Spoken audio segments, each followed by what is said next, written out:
The following text is taken from an article in the National newspaper, from the 20th of September 2025, written by Nan Spowart and entitled, New Book Celebrates Scotland's Least Loved Buildings.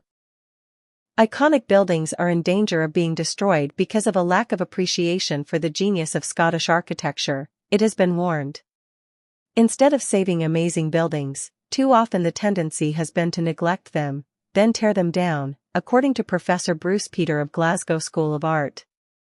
The loss of architectural gems by famous long-dead architects is well documented, and the modern buildings of the 1960s and 1970s which replaced them are often despised, with King Charles being a leading critic.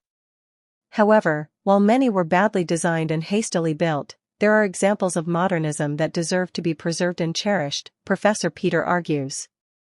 His new book, illustrated by stunning pictures, shows some of the best around Scotland and highlights those in danger. The buildings featured in modernist Scotland are not only those valued by modern architects but also those valued by the public, as the two are not always the same. Included are the Ritz Café in Millport, Barrowland Ballroom and the Tunnocks Factory in Glasgow, as well as schools and churches. Professor Peter, whose great-granduncle, Thomas Smellie, designed the Victoria buildings in Kilmarnock, which were sadly set on fire and destroyed recently, appreciates both the old and new.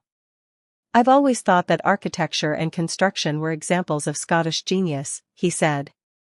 "If you go back to the 17th century or even earlier, you find that Scottish architecture was exceptional and very influential in the world.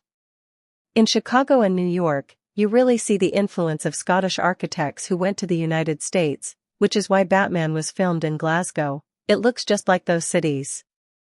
This is something I think the nation ought to be proud of and take more seriously, and certainly not destroy fine buildings of any generation,"